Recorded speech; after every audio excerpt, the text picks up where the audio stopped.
আমরা নামাজ ভঙ্গের কারণ জানি, অজু ভঙ্গের কারণ জানি, রোজা ভঙ্গের কারণ জানি, কিন্তু ইমান ভঙ্গের কারণ জানি না। ইমান কি ভাঙে না ভাঙে না? ভাঙে। তো ভাঙলে এবার ইমান ভঙ্গের কারণগুলো বলতে পারবেন এরকম মানুষ কয়জন আছেন? হাত তোলেন। একজনও উঠান নাই। অজু ভঙ্গের কারণ জানেন যারা, তারা হাত তোলেন।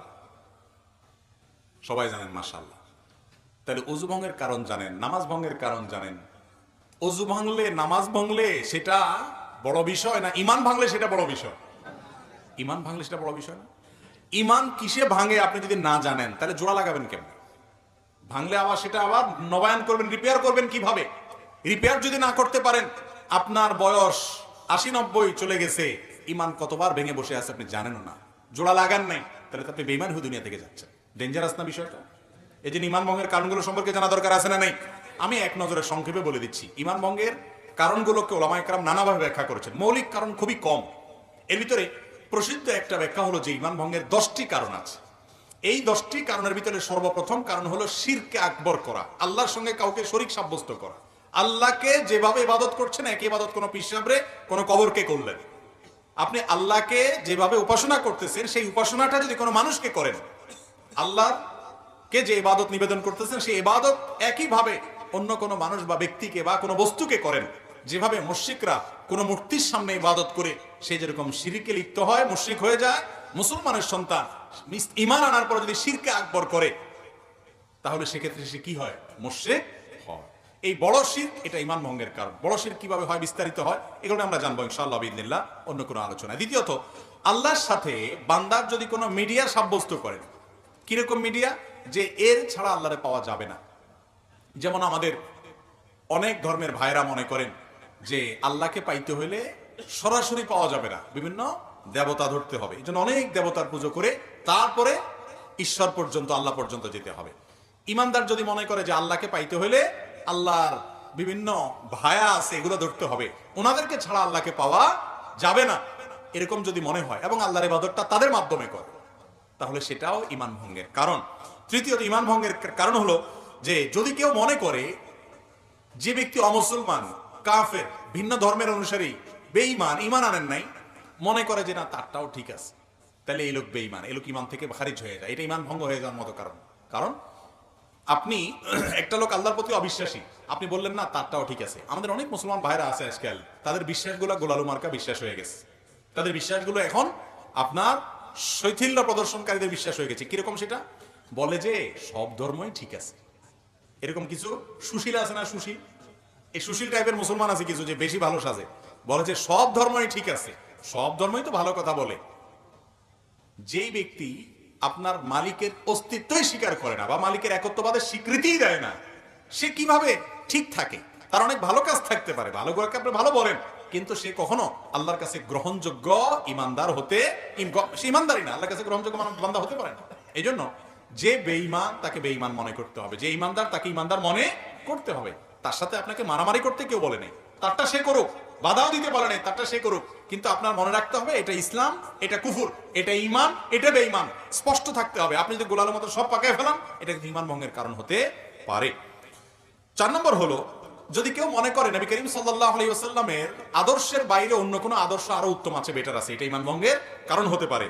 5 নম্বর হলো, যদি কেউ নবী করিম সাল্লাল্লাহু আলাইহি ওয়াসাল্লাম যত বিধিবিধান নিয়ে আসছেন এর কোনোটাকে অস্বীকার করে, অপছন্দ করে, ঘৃণা করে, না এটা আমার ভালো লাগে না, ইসলামের সব ভালো লাগে, এই যে মেয়েদেরকে আল্লাহ তাআলা ছেলেদের অর্ধেক দিতে বলেছে, এটা আমার ভালো লাগে না।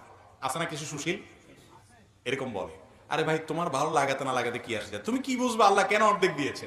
মেয়েরে আল্লাহ খরচের কোনো আইটেম দেয় নাই, আবার অর্ধেক দিয়েছেন কোত্থেকে? বাপের সম্পদ থেকে, মায়ের সম্পদ থেকে, আবার স্বামীর সম্পদ থেকেও ভাগ পাবে, সন্তান থেকেও ভাগ পাবে, মহর তো পাবেই, খরচ কিন্তু 1 টাকাও নাই। আর ছেলের খরচ সব জায়গায় আছে, শ্বশুর বাড়িতে গেলে মিষ্টি পোলটাটাও তার নিতে হয়, বাবার বাড়িতে গেলে ফলের প্যাকেটটাও তার কিনতে হয়, বউয়ের খানার টাকাও দিতে হয়, নিজেরটা তো দেওয়া লাগেই। তারপরে বলা হয়েছে তার 2 টাকা। আর মেয়েরে বলছে তুমি কাউকে খাওয়াইতে হবে না, মিষ্টি কোনোটার বিল তোমার দিতে হবে না, তোমার নিজেরটাও তোমার খরচ করা লাগবে না, স্বামী দিবে, তুমি শুধু তাকায় থাকবা আর অর্ডার দিবা বসে বসে। এরপর তোমাকে 1 টাকা দিলাম, বেশি দেওয়া হয়েছে না কম দেওয়া হয়েছে?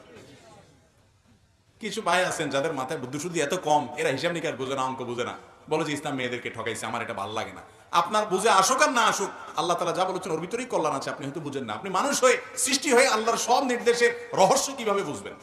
তো এই জন্য যদি কেউ আল্লাহর কোনো নির্দেশকে, রাসূল সাল্লাল্লাহু আলাইহি ওয়াসাল্লামের কোনো বিধানকে অপছন্দ করে, ঘৃণা করে, এর ফলে ঈমান চলে যায়। আরেকটা হলো শরীয়তের কোনো বিষয় যদি কেউ বিদ্রূপ করে, ঠাট্টা করে, তামাশা করে, আছে না অনেকে দুষ্টামি করে ব্যঙ্গ করে, দায় নিয়ে ব্যঙ্গ করে, জিনিসটা সুন্নত হতে পারে, কিন্তু সুন্নত আপনি ঠাট্টা করলেন, রাসূল করেছে, বিদ্রূপ করলেন, তাহলে সাথে সাথে কি হয়ে যাবে? ঈমান হারা হয়ে যাবে। এটা ঈমান ভঙ্গের কারণ।